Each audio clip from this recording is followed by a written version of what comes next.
And we do our first float, and I'm not gonna lie, it's a scene out of the Addams Family. Buddy opens up the door, looks like Lurch, has a personality of a 2x4.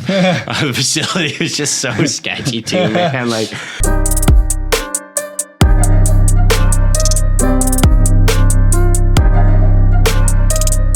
welcome to another episode of Here We Grow. Today I'm super excited. We're gonna have some fun. I got my good buddy Spencer on, and so Spencer Smith is the owner of Immerse Spa, Sense of Stone, and now you have this really new cool thing going on with the cold tub. So just an entrepreneur through and through. Why don't you just start us off from starting off and how you ended up into this entrepreneurship journey? It sounds like you've had a hell of a journey. Yeah, it's been a story, man, to say the very least. So I was fortunate enough. I graduated like every other lost 17-year-old.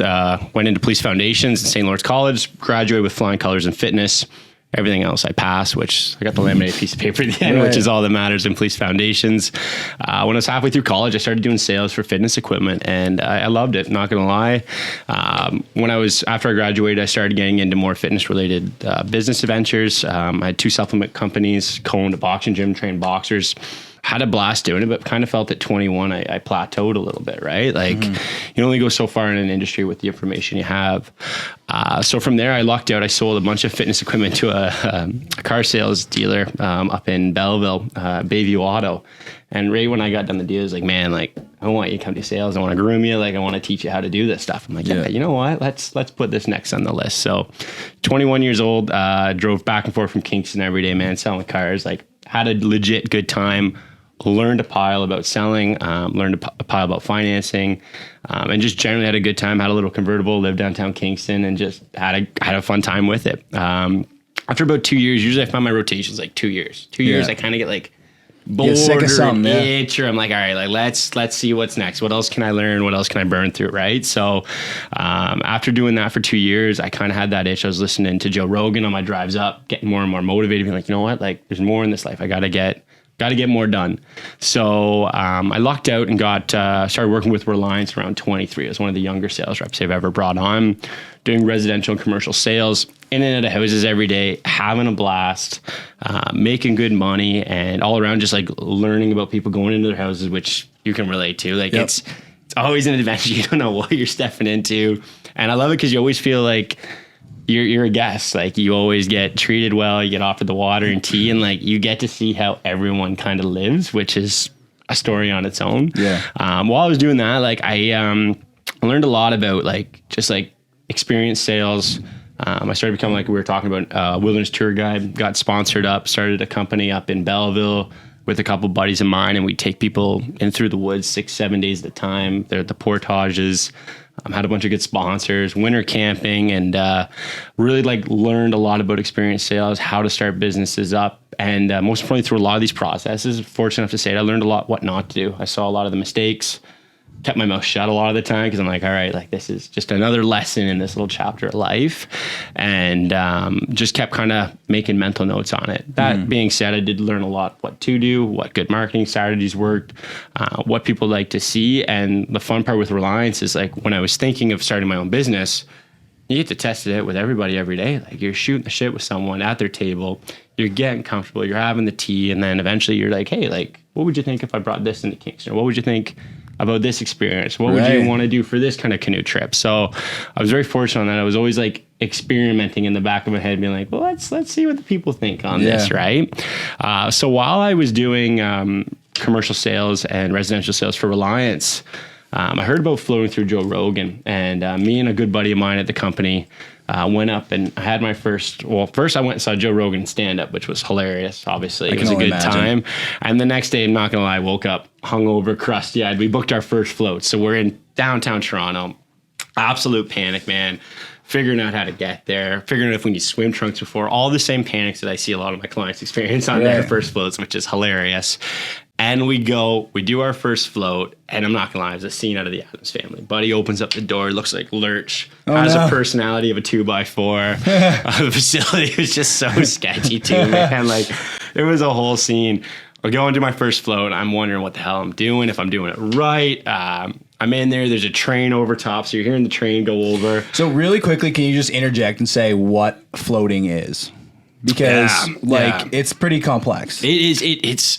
It's so complex, but so simple. Yeah. So if anybody's watched Joe Rogan, they've probably heard him talk about it. They've heard about it. Sensory deprivation tanks, float therapy, rest therapy. Essentially, it's just a giant pot of water heated around 94.5 degrees Fahrenheit that holds 1,000 pounds of Epsom salts. Now, the unique things for a client is, and anyone going in is, it's what you're bringing into it. Like, you can get medical benefits, you can get spiritual benefits, you can obviously get physical benefits. It's a very neutral platform for a client to enhance whatever they're looking to enhance, right? So that being said, it can be a blessing and a curse. If you're coming in uber stressed out, super hungry, feeling like garbage, you're going to be sitting there with your thoughts, and it's going to only amplify whatever you're coming in with. So that's why with us at the business that we have, we try to keep it so neutral and so friendly and just so laid back. So that being said, when I went in for my first float, hungover, stressed out, wondering what the hell I'm doing, I go in the first 30 minutes, I'm like, this sucks. Right. Get out, have a shower, get the salt in the eye like everyone else. And then I get back in and I just feel a lot calmer after the shower. And the last 30 minutes were bliss. And I always say there's two most important days in a person's life: the day they're born and the day they find out why. And I left that flow pod and I was like, you know what? Hell or high water, I'm bringing this into Kingston. And I'm not gonna lie, like my gut was just pulled towards this. I'm like, I'm doing this. Like I'm doing this hell or high water, right? So I sat there, worked the corporate job, did the wilderness tours, and the whole time in my head, I'm just figuring out how I can do this. And I went through all the scenarios. Do I buy a house and put one float pot in? Do I go to a chiropractor and then like rent one room and put one float pot in? And my gut and my heart was like, no, like if you're gonna do this, plant the flag, plant the fucking flag, and go big on this, right? So I left my corporate job at 25, no loans, no plan, and just worked my ass off. Got a little love money, got the BDC approval, and we went with 3 pods of the first operation, opened up in 2016, and from there it's been like a very magical, beautiful flower, and it's blossomed into all these different directions and all these different opportunities. So take us to where you are now, because you have like just so much. Every time I talk to you, man, it's like there's something else going on. So now you got the 3 businesses going. Obviously, the flow pods are going great. You have some other things that are going on with the flow pods. I'll let you, Yeah. So like, I try to keep all my businesses in link. So what that means is like, if one needs this, the other one can supply that, right? Yep. So we did Immerse in 2016. When weed was starting to get legalized in 2018, we created Canada's first CBD bath bomb, which was revolutionary. And I'll be very frank, like CBD definitely has its benefits, but my main goal, especially learning from Dr. Henry and what I've experienced with my clients over the last 6 years, I'm happy, it's our 6-year anniversary today too, by the way, for Immerse, which is awesome, man. So glad to be in here for this. But from what I've learned is like, 96% of the population is magnesium deficient. So all my businesses, the core foundation of them all is to find a way to get magnesium into your bloodstream naturally. And that's what a lot of them are based around. So the bath bomb. So real quick, what does magnesium help? That's a good question. Dumb it down not me. Dumb it down for the audience. So we get our magnesium through fruits and vegetables and kind of anything that grows from the dirt. Now, unfortunately, everything has kind of depleted in nutritional value, politely said. So magnesium deficiency is one of the most common illnesses and deficiencies people suffer from. So when you're magnesium deficient, the common signs and symptoms are stress, anxiety, depression, fatigue, lack of sleep, crappy sleep, just joint pain, aches, just general like malcontent, right? So like you can pretty much throw a spear. Familiar, I was gonna say everyone has their day where they have that. So like my goal is just try to get as much magnesium in the bloodstream for clients naturally without really having to preach this down people's throats and let them kind of feel the effects. The cool thing with Immerse is like it's passive. Like you're not taking it in an IV, you're not popping pills, you're floating in it. And the cool thing with the epidermis of your skin is it actually regulates how much you take in. Right. So you can never overdose on it. That's a common thing people think is what happens if I take too much magnesium while I'm floating. What happens if I sit in there for 6 hours and my skin prunes up? Well, first off, you can lie in there. I do once a month. I go in there for like a 6-hour float, sleep overnight, just zone out, come out a new man, floating around. That's growing. crazy. Yeah, it's cool because the salt density of the water won't prune up your skin, and then your skin will naturally regulate how much it takes in. So like it acts as its own little safety shield and says, all right, we need a shit ton. It'll soak it all in, go right into the bloodstream. It'll bypass the liver, which a lot of supplements and nutrition we take. Super low absorption rate because it's got to go through your stomach, get filtered through the liver, and then gets put in the bloodstream. Your skin's pretty awesome for that because it'll just go directly into the blood. Transdermal absorption, it's called. So we did Sense of Stone. It's been pretty chill. We just keep our bath bombs moving. We have special salts that that no one else really has access to. I'm fortunate enough, my dad has a Tintex factory, so like we get in some really cool materials, and I get to experiment with them and kind of find out how they work. And then I think it was 2020, it was through the pandemic. So cold water, always had a soft spot in my heart. So I worked with a bunch of doctors and surgeons, and we do what was called Sunday church. So what we do is, I got pitched on this way back in the day. They're like, yeah, like, have you ever done cold water? I'm like, dude, I grew up in the lake. Right. I was taking docks out in January, November. Used to it. Yeah. I'm like, cold water for me, like, it doesn't faze me that much. I'm always kind of used to it, and it's nothing too hard. So we used to go meet every Sunday, and we'd go into 40 degree water, move the ice chunks out of the way in the pool in the backyard. And we'd all sit in there, and we do our 15, 20 minutes. We do the breath work first. And then we get out and have the greasiest breakfast possible. We have bacon, whiskey in our coffee. And like, it was church. Like, we sit around, have some good stories. So I really felt pulled towards this. I was introduced to Dan DeLewis too, who's a beauty out in Brockville. He's Wim Hof's right-hand man. Right. He's the guy they ship up to the mountains to train people to go up to the elevations and go with just underwear and mitts on. And then I've also been fortunate enough to work with Dr. Henry and a couple other great doctors that have taught me a lot of the science and like what goes on a biochemical level. So with the cold water, I felt like, hey, you know what? This is the next calling. This is the next thing I really want to introduce to people in a healthy and educational light. So huge gap in the market. First off, like, no one was making cold tubs. If they did, they were all like sport Coliseum quality kind of things, which were like $15,000, $20,000, $30,000, which drove me nuts. So fortunately, through the float pods and just like my little engineering mind, I figured out how to make them. And then we started making them out, and then we started putting them in Immerse, and they've been very popular. They've been helping people out. We're actually building another contrast room because of how popular they are. And we're the first ones to really do it here in Ontario. And we're the first manufacturers in Canada, which is awesome. And you have one really cool, and you're doing some work with like professional sports teams on that, and have a really cool sales story.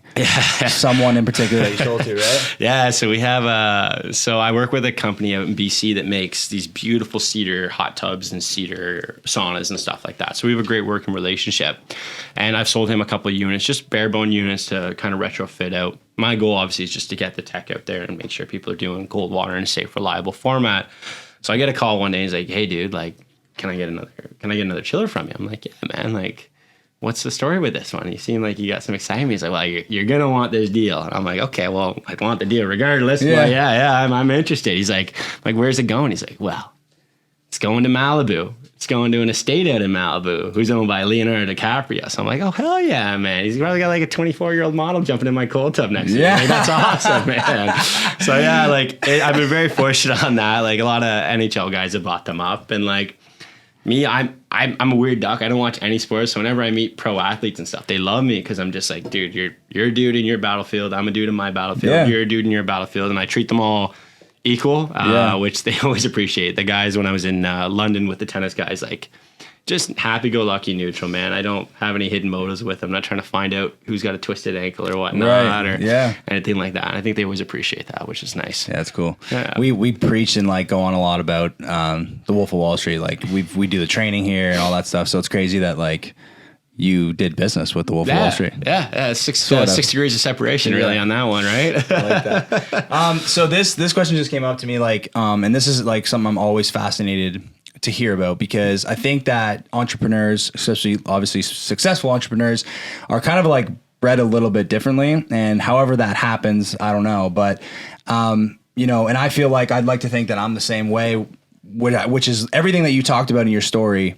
You continue to get to a point where, okay, I figured this one thing out. Like you had the float spa. Well, I mean, several times it seemed like, I know your personality. I'm sure you're doing well in car sales. And then all of a sudden you go to something else and you just constantly wanted more, right? Yeah. So when you get to the point where you got Immerse going, the float spa is going really well, that's successful. You go, well, here's a hole in something else I need to plug. Mm-hmm. And so then you come up with the bath bombs, right? And then from there you're like, well, here's another hole that I see. I need to, exert obviously a ton of energy to do that. What do you think helps you like continue to keep your foot on the gas pedal where most people would say, because what I say is that I think complacency is a swear word. I think complacency is one of the worst things that happens to everybody. I think if you're not growing, you're dying. So what continues to push you to want more? I think it's like the gift of life, most importantly, right? Like, we live once at the end of the day. So you may as well do it with a fight, right? And by a fight, what I mean is like, don't get comfortable. Comfort's where the soul dies. I always like to think. Like I think that's what, hence is the cold water, hence the float pots, hence the uncomfortable situations, hence the uncomfortable conversations I've had through my life, right? Like you got to keep pushing. And like I said, I'm sure we've all seen those souls that are just content with what they're doing every day. And like, for me, it's not my battle. Maybe in another life, but this life, no. Like I've got shit to do. I've got things to change. I got goals to accomplish. And like, I'm grateful for that. It's a blessing and a curse sometimes, because I'd love to be sitting on the couch at 3 p.m. sometimes, eating Cheetos, right? playing video games, gaining weight, just having a good time. But like, not this life. This life, I've got shit to do, and I'm excited for it. Sometimes I wonder, like, if, you know, I think as all entrepreneurs, you know, you have an 80, 100-hour week, and you're like, damn, I wonder what it's like to just come home at 4 o'clock and sit on the couch, right? And I think that would make us happy for a day, and then we'd be sick of it, right? We got the fire in our soul, right? Like, you can't put that shit out, no matter what difficulties you deal with, what hills you climb. Like, it's a blessing and a curse, and I'd rather have that blessing than the others. So one of the things you said really motivates you is your goals, and like that you have goals in life, and places you want to go, whatever. That's something that I like really, really strongly believe in. I write my goals down every single day. So every morning I get in the office, I don't touch my laptop. I don't care if I have emails, phone calls, stuff to deal with. The first priority is I write down an entire sheet this big with all my goals, and I don't let any goal be too big. So, you know, some of them are like, I own a helicopter, I own 100 rental properties, you know, like I'm a hectamillionaire, crazy stuff to keep your mind thinking big enough, because I think that helps you. For me, that's what helps me conduct myself throughout the day. If I'm conducting myself as if I'm trying to make a $1,000,000, I'm going to make my decisions very differently than, you know, it makes that phone call where like, damn, I really don't want to call this guy. That makes that phone call so much easier, because I'm like, this aligns with my goals. I need to move towards those goals, and this is just what I got to do. It's not like, do I want to do this or do I need to do it? It's, this gets me closer to where I want to be. So, do you have any practices that like help you towards those goals, or do you have any goals that, you know? Like I write like a motherfucker. Like, love that. Politely said, like I'm always writing, always sketching, I'm always journaling. I think journaling's key, because like it helps you debrief off the day and helps you set, just like you said, your intentions for the day to come, right? So if you can let go of that dead weight, write your goals out for the day, set your objectives, set your targets. Think of yourself as a super soldier every day and be like, what missions do I need to finish today? Yeah. And you put yourself into that mindset, you're going to live that lifestyle eventually. It's only natural, right? If not, you're going to fail trying, and you're going to have a cool story behind it. And you're going to feel really good about how hard you put into it. But I think writing shit down is so important, so underrated, because no one does it anymore. And I mostly every month just write stuff out, draw stuff out. And it's huge. Like, you got to keep writing. You got to keep putting what's in here on paper. I think it's got to be paper too. Yes. Oh, I agree. I can't do it on my phone. No. It doesn't do the same thing for me for some reason. Two-dimensional, man. It's like when I have like, I'm not even joking, I take 4 of these with me everywhere I go. And one of them is literally just a to-do list. It's right now it's like 2 or 3 pages but for me, there's something so satisfying about finishing something and crossing that off and be like, boom, okay, what's next? And it helps me prioritize too, because I'm like, okay, well, here's the 10 things I probably should do today.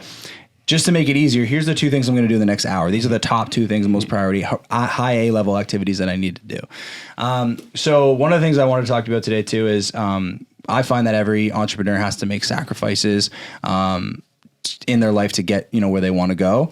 You're also somebody who talks about health and balance a lot.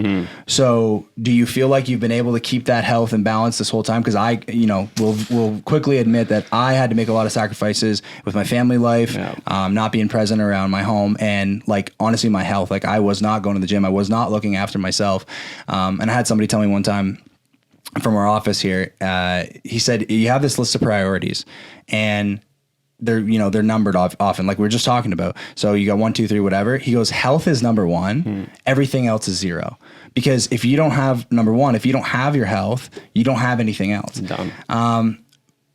Conversely, I also love the saying, you know, you have to live like other people are not willing to live now, so you can live like no one else can later. Love that quote. So yeah. So how have you managed that with, obviously, like, you know, you've had a lot of projects. It's you always have a project on the go.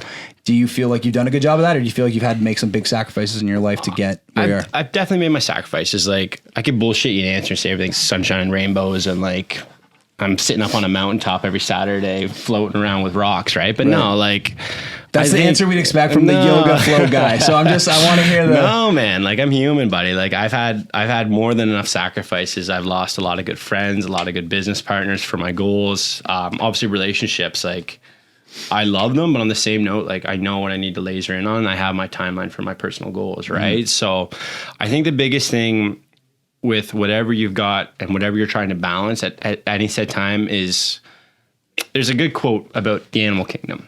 And they say, when a storm comes in, most animals fight in the caves for safety, right? But an eagle flies above the storm and waits for the storm to pass. So what I mean by that is, like, you got to do the same thing. You got to be able to step away from the storm and say, all right, what am I doing well in this? What am I not doing well in this? What do I need to focus on the next 2 weeks?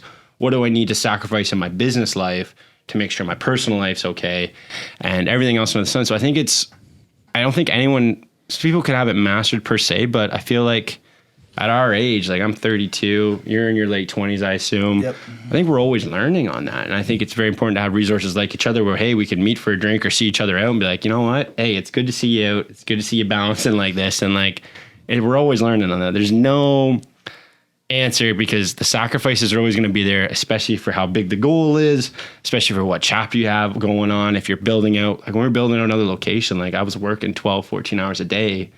But I said, screw it. Like, I got float pots. I can sleep for weeks after. Or, like, I'm not going to the gym, but I'm going to have a yoga studio coming up here. I can do as much yoga as I bloody well please, right? Diet-wise, too, like, my biggest thing is, like, eat whatever you want, but just burn it off. Burn it off, right? So I think that's one of those organic answers. You're always going to be learning, but you got to be able to step back at any time and say, you know what? Health is shit. My family life is shit. Yeah. Maybe I need to put a little bit more energy in X and Y and focus a little less on A. Sometimes that's really hard, because the mistake that I made, and I've heard a lot of entrepreneurs say the same story, is, like, I literally told myself, like, my big goal was I was going to do 40 deals in a year. And I kept telling myself, like, I will not be happy. I will not be happy in any facet of my life until I hit that goal. And I didn't allow myself to do that. And that's not That's hard though, man. That's hard. It was hard on me. But that's what you learned from it though, right? I assume. Yeah. Oh, absolutely. Or are you still bitter as sin about it? No, I learned from it, and it's hard. It's still hard, because I still think, like, now the next goal is, 100 units a year, which is a monstrosity of a goal. But it's like, I have to be able to allow myself to be happy, even though I'm not hitting something that's a crazy goal. Eventually, someday I will hit that. And that's why we write them down. That's why we keep our goals in front of us. But so let's wrap this thing up. What's the best way for, if somebody wants to find out more about all the stuff, the cool stuff that you have going on, what's the easiest way to find you? Yeah, we got our website, immersespa.ca. It's a well of information. Just a heads up, we're getting big into yoga too. We'll have some personal transformation programs coming up, which is really exciting. We're going to get big into the breathwork and cold water training. We're expanding into 2 contrast rooms, which is super exciting. We've got an RMT on site too, which was our goal from day one. Now you're able to get the floats and contrast covered with the RMT service, which is huge for everyone right now when their benefits come up in December. Obviously Instagram, we're crushing reels like everyone else under the sun. So there's a well of information there. And you're always welcome just to swing by and take a tour. 851 Northwest Road in the Clock Tower Plaza.